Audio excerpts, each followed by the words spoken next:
Welcome to another edition of the Effective Living Series. This is your springboard for success for 2022, and it's on the City Breakfast Show on radio and Breakfast Daily on television. Today we are in our third week, and we're focusing, and our final week actually, our fourth week, and we're focusing on rebuilding business, how to recalibrate, remodel, and rebuild. Today our topic is how to spot and take advantage of business opportunities. You don't want to miss this. My guest is a man who's been on this platform before. He's a certified business coach, and he also lectures at the University of Professional Studies in the name of Andrew Ayeku. Welcome to the show. Thank you, Bernard. It's good to see you. How are you doing? I'm blessed. Yourself? I'm very well, thank you. I'm sure as a business coach in the post-COVID era, you've become very busy because a lot of people want to enter business. Exactly. A lot of people want to enter business and understand what is business. Why should they enter into a business?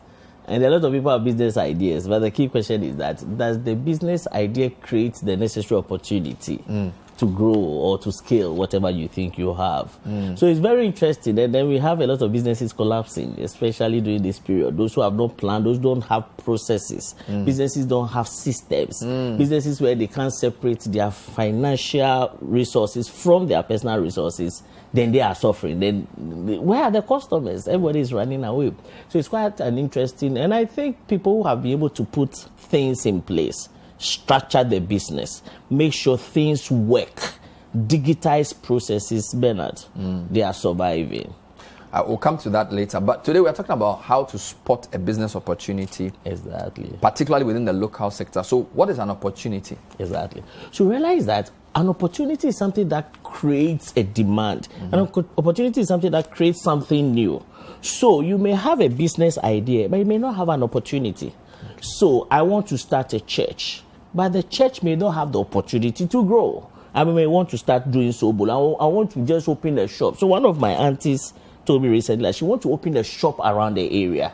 I said, why do you want to open a shop? She said, well, there are a lot of shops, convenience shops. I said, give me reason why. What is the opportunity? She said, oh, as far as they are buying in that shop, I'll be able to sell. She opened a shop. She'll not be able to sell anything because a competitor wakes up at 4:30 and opens a shop. And my auntie, you know already, wakes up at 7. Oh, Lord. So how do you create the opportunity? So we should understand clearly that there are a lot of opportunities, but an idea is not an opportunity. The opportunity needs to create demand, needs to create something new, needs to solve a problem. So we should understand what an opportunity is. So an idea is not an opportunity. An opportunity is more serious than an idea. Exactly. So what are some elements of an opportunity then? So an opportunity needs to be durable. Should be able to withstand time. Should be able to hold on to the risk involved in running a business. An opportunity should be timely. You should understand that when an opportunity comes, there's a time, there's a need, there's a problem that needs to be solved. So, for instance, there are people around this area, they may need laundry services. There's a time they need the laundry services. You can't go in the morning and go around and tell them that, please, I can come and wash your things. No. You should understand when they need it, how they need it, and when do they need it. An opportunity needs to create a value proposition. Don't ever think that because there are a lot of pharmaceutical companies, your pharmacy, you get people coming to buy drugs. People don't just enter a pharmacy to buy drugs. They enter for advisory services. My son was asking me, why do you have a lot of toys? Why do you have a lot of perfumes in the pharmacy? Because there's something that attracts the customer. So the opportunity should create value. I'm sure people listen to you because of the value you create. If you have an opportunity, if you are doing so bolo and you don't add dandelion, you don't add anything, it will create an opportunity for the consumer. So these are some of the key elements. So it's durable, it's timely. Exactly. And then it has a value proposition. It to create value for the final consumer who wants to buy. I see. So every idea is not an opportunity, but an opportunity starts as an idea. Exactly. I see. Now, how then do you identify the opportunity? So there are a lot of processes to identify opportunities, but let me use the Ghanaian settings. When you want to identify or spot an opportunity, ensure that there's a need for that opportunity. There's something that we call the product market fit. Haven't you seen a lot of products and services in the market that doesn't fit who they want to sell to? You can think about the communication centers. Everybody wanted to do it, but the product market fit. So understand that the opportunity has to fit a particular need. It should solve a problem. Bernard, people just don't buy. They buy because they have a pain they want to solve. So some of us think that the fact that somebody is doing something by the roadside, I can also start doing. Go to Mokola. Go and see a lot of companies, business selling towels. Why do people go and buy from a particular one? I had this gentleman who is into photography. There are a lot of people do, but why will people come to you? Because you are solving a pain. The pain you solve is critical to the opportunity. Secondly, the opportunity needs to identify the gaps. There are so many gaps. So the reason why you are doing so well is that you have identified a gap. In that particular gap have needs which you are solving. So if there is no gap and you do what everybody does, you play music, you talk like the way everybody, nobody will come to you. So you look in the market and look at what is not being addressed. Exactly. And then that's the gap. Yes. But before that, you also talk to customers. To identify a need. So, Bernard, there are prospective customers and there are potential customers. Most of the time we forget, we think every customer. No. So people who are prospects, they normally come, they look around, they smile and they leave. They are not your customers. You need to turn those prospects into potential customers. Okay. And even potential customers, Bernard, they are not always ready to pay. So your prospects customers should be able to be turned into potential customers, and then they will purchase the product. So we have a lot of companies who say, I have 5,000 followers, I have these followers online. They are prospects. They say hi, they give you fans, they say they tag you. Have they made any purchase before? They are not. So all those selling online, there's a huge opportunity out there. But how do you turn prospects into potential? And those potential will be purchasing from you as well. So you listen to your customers, which are both potential and prospective. Yes. You look at gaps in the marketplace. Exactly. You solve a problem. What Yes. about past trends? So normally what happens is that when you spot an opportunity, who has done it before? So normally when I meet business people, I meet people who have startup mindset, they want to do something, I ask them, what happened in the past? They don't care, oh, leave the past, let's move forward. No.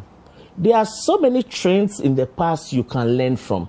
So was it a financial resource that was able to bring down that particular business? Or maybe human capital? Maybe the business you want to set up, Bernard, you don't have people who have the skills.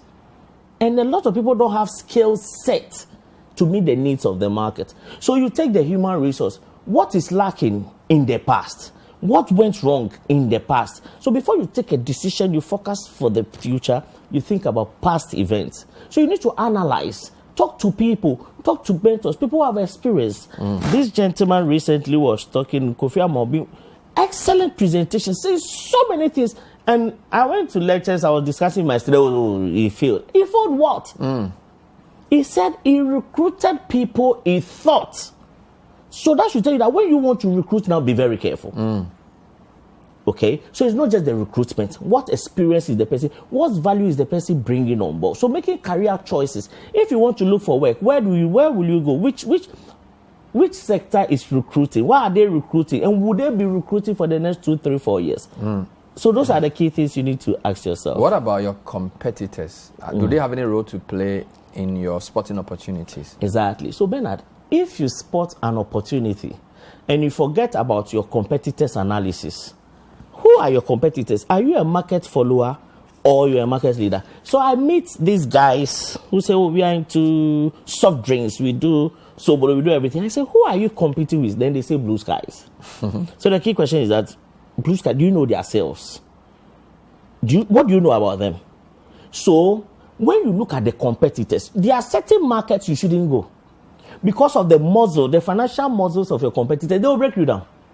There are certain areas of the market you should never even think about, because when you think about it, you don't have anything to compete. So you go for a niche market. So that niche market, you get a product, you customize the product, and it's only for them. So you don't sell to the mass market. You target a niche market in a competitive market whereby your competitors, what do you compete on? So there's a table, there's a template which asks you, what do you compete on? Are you competing on price or you are competing on environment? Are you competing on sustainability or you are competing on facilities? So when I come to City, so what do City compete on with the others? What are you competing on? Are you competing on what? City TV just started, but what do you compete on? These are key questions you need to ask yourself. Somebody tell you, it's the sound quality. Somebody say, wow, their camera guys are excellent. So why do people watch? People have a reason. What about your other colleagues, other competitors who when you are watching, then the volume, it's not exactly. So you need to understand. So why will people watch you? Why will people invite you? So the competitor is key, and then nobody, even in your workplace, don't ever just look at your colleagues. They are competing with you for the same position, and you think you can just misbehave and don't have an attitude towards your work, and you come to work late. Who will select you? So the same applies to the job market. When you identify an opportunity, look at who are you competing with. Why are you competing with them? What is their competitive advantage? If it is pricing and you can't compete with them on price, move to something else. So okay. So Bernard, how do you think businesses will compete now with the fuel prices? I think one of them reduced their price. Exactly. So I think everybody's responding now. So in the petrol business now, you can't compete on price. So you compete on non-pricing competitive advantages. So I go to your station not because of the price, because I can see a cheaper price somewhere. But I come to you because for a reason. Why? Is it the customer service?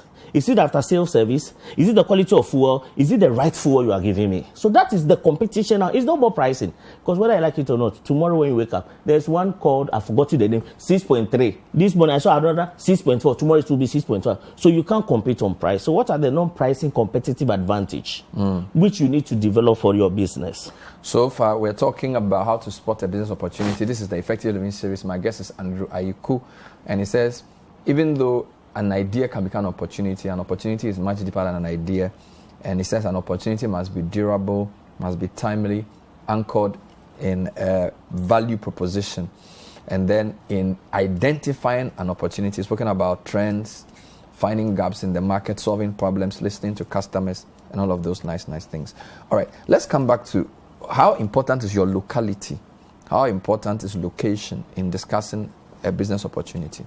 So normally when you identify a business opportunity, where you are located is key, especially when the business is going to be located in that particular area. So when you drive through Dansoman, haven't you seen a lot of restaurants? They are no more in operation. Yeah. What happened to them?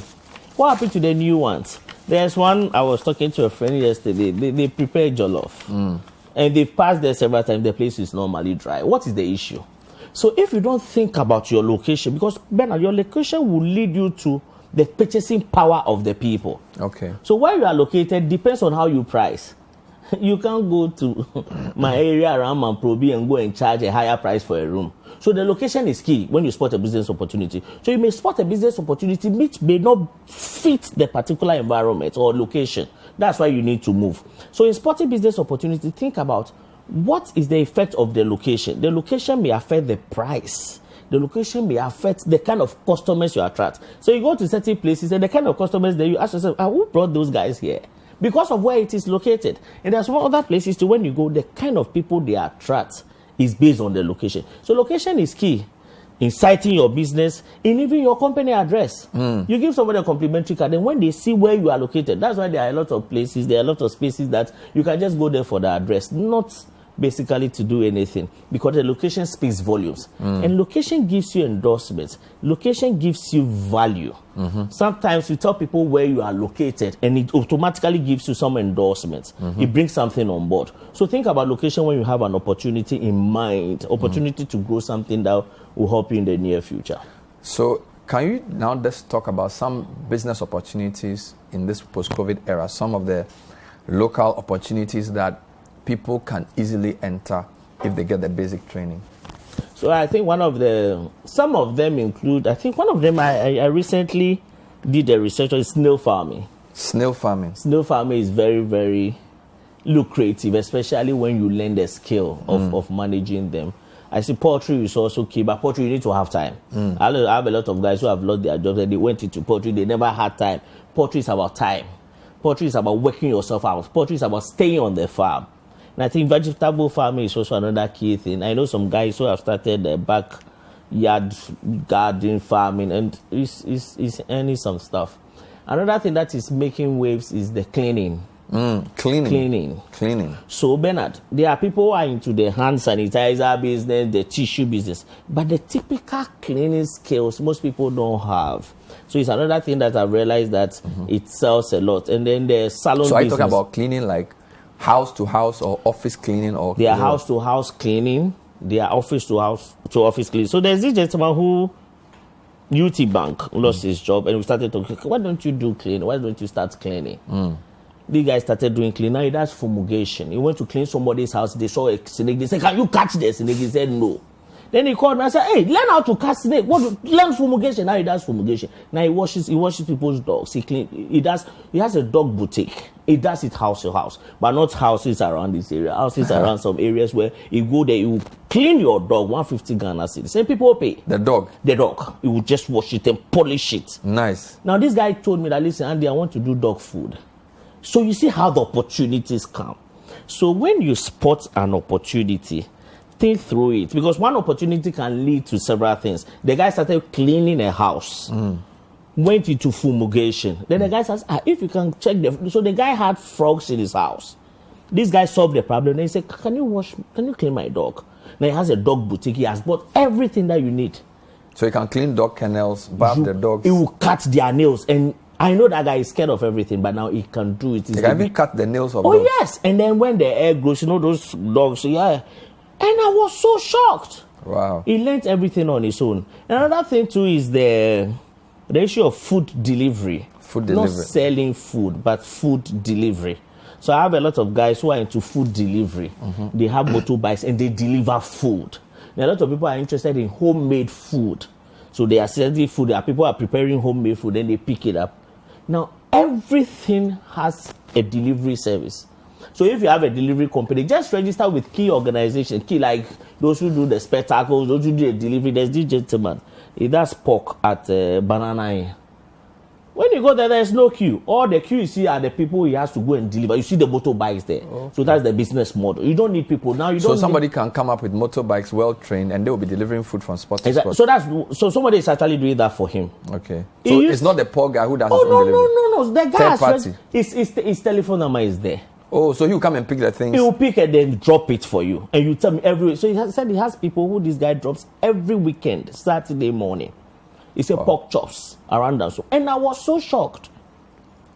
And this guy also lost his job, Can you imagine? Another thing that is so some businesses that is also coming up is developing apps. App development. So I think things are moving from having a website to developing an app.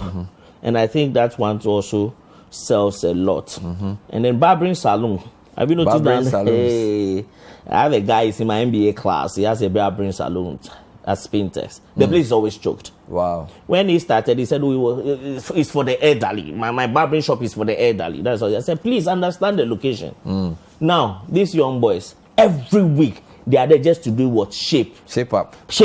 And Bernard, so initially, you come and he will barber you and charge you. Now he's charging for shape up. Now he's charging for curls. Now he's charging for line. I think the next time I come, a boy.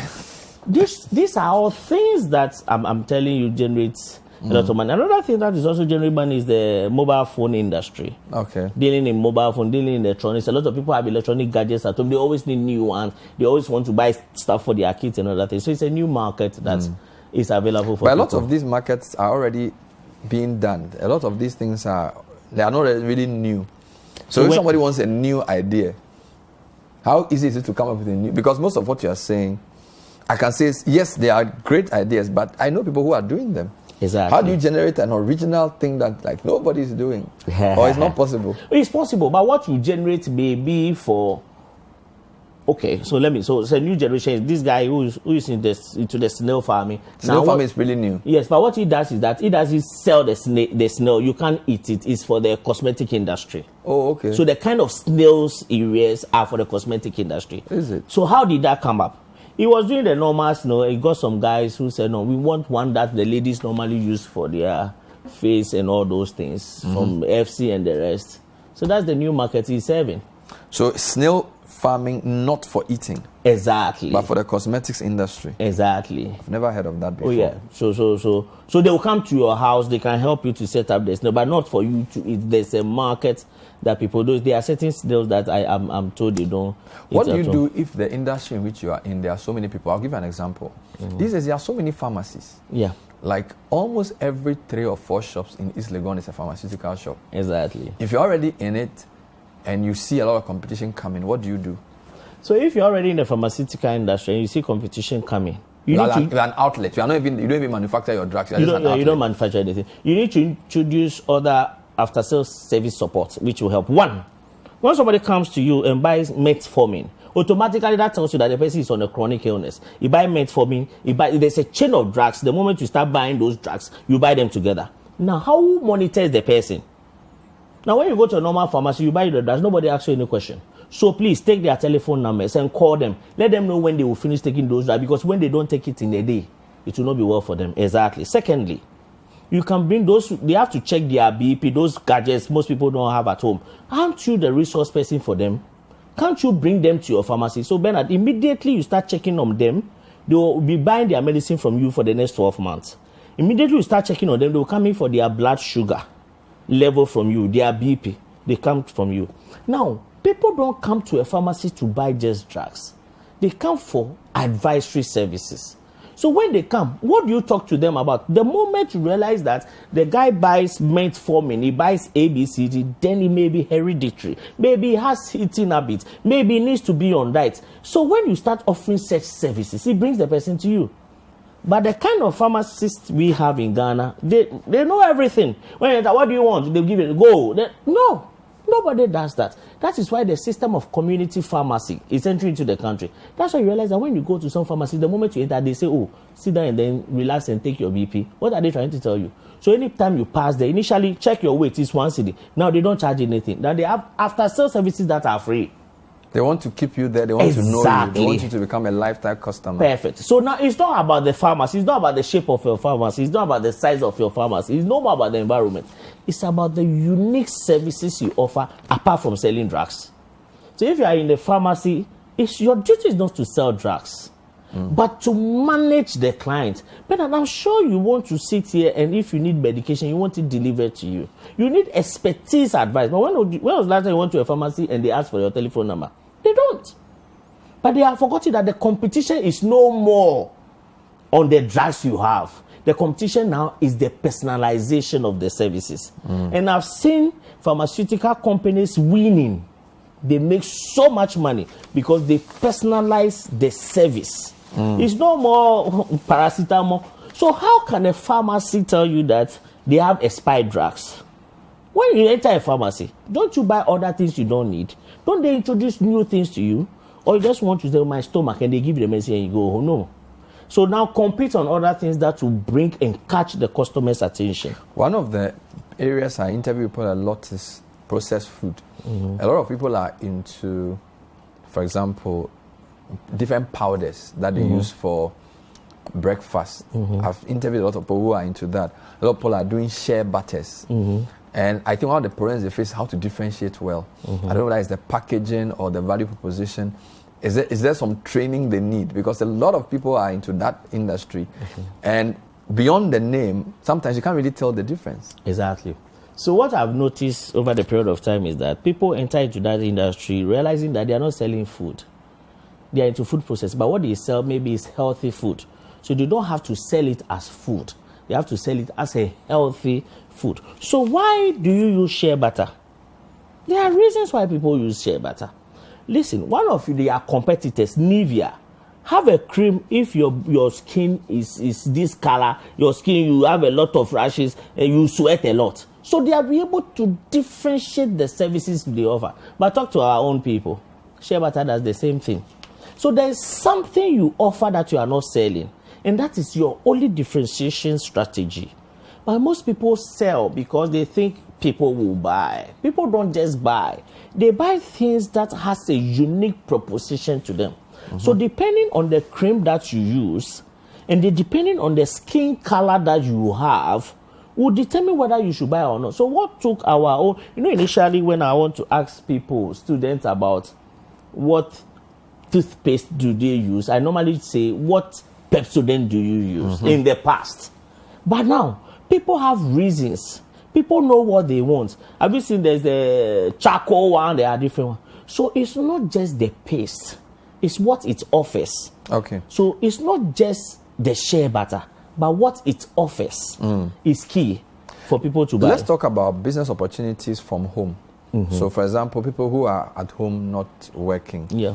What are some of the ideas you can share with them on what they can do? So there's something that is called virtual assistant. I tried this once. There's a website. There are a lot of websites. I think when you Google virtual assistant, and there was these guys who wanted to come to Ghana, but they want to understand the Ghanaian market. And that led me to another company that was interested in doing organic fertilizer. It was just through this. Just do a market research for me. They paid, and it was a good thing. So I realized that, and I introduced you to some of my guys who are at home and now looking for work. And it helps. There's another one, there's a dating website where you link people. I don't know whether it's even a very good example, but it's something that it grows business. Another thing that you can also do is proofreading. I never knew that was a business until I started doing it. So I pasted some A4 sheet. If you want somebody to proofread your thesis, I never had time, but I wanted to see whether people have a need for it. Then I was shocked. People called me, sending me documents. To proofread. I was so shocked, and I was trying to charge them per page. One of them told me it's cheaper. I was shocked. Wow. In Ghana. Proofreading. I just did the post at the University of Ghana, UPS, in that area. And after, so some of the students did it for me in the morning. By 10, people called, can you please sit and read? These are about 5 pages. So I use Grammarly, online tools. I never use my mind for anything. Online tools. And you charge them per page. And they were saying, no, but your charges are so small because they give to people. And I said, wow. That's another. And then another new skill. People are sitting and why don't you learn fashion, seamstress? Why don't you learn a skill? So people have qualifications, but they don't have skills and competence. Maybe that will be for another time when we meet. There's a difference between having a degree in an accounting. There's a difference between having a skill to perform accounting functions. And there's a difference between having the competence to produce results. I've been talking to Andrew Ayiku, who is a business coach. He also lectures at UPSA on how to identify business opportunities. The principles are clear. If you want to get in touch with him, we'll put his phone number on the screen. He's also always at UPSA where he teaches business. Thank you for watching. Thank you for listening. We'll see you next time. Bye-bye.